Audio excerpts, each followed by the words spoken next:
Menteri BUMN Erick Thohir takjub melihat destinasi kuliner Aloha PIK yang baru diresmikannya di kawasan Pantai Pasir Putih, PIK 2, Tangerang, Selasa, 8 Agustus 2023, sore.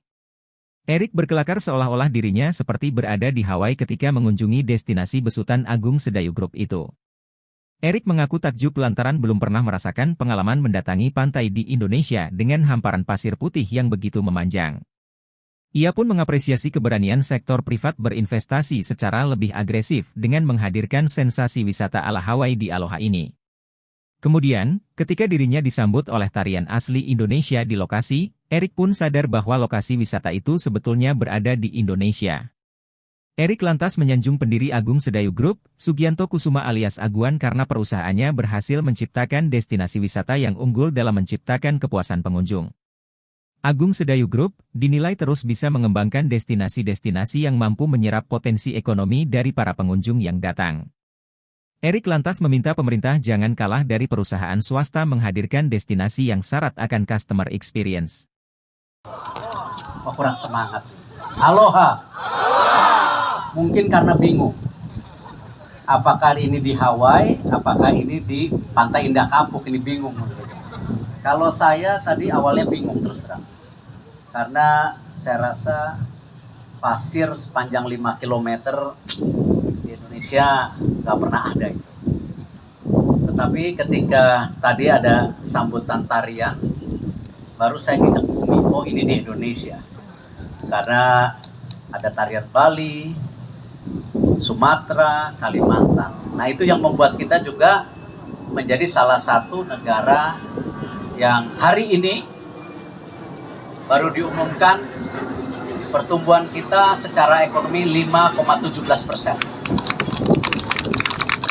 Dan biasanya Bapak Presiden begitu bagus, bukannya kendor. Besok langsung rapat kabinet lagi. Ya.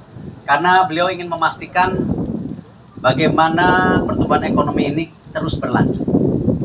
Dan salah satunya yang tidak lain, kalau kemarin sudah bicara hilirisasi sumber daya alam, lalu kemarin Bapak Presiden bicara yang namanya industrialisasi pangan, sekarang kita harus dorong kembali yang namanya industri kreatif. Atau secara lebih besarnya pariwisata. Karena kalau kita lihat data-data yang kita coba tengok, untuk kue, kuliner sendiri itu totalnya 471 triliun, hanya kuliner. Lalu fashion itu 184 triliun. Ini angka yang luar biasa.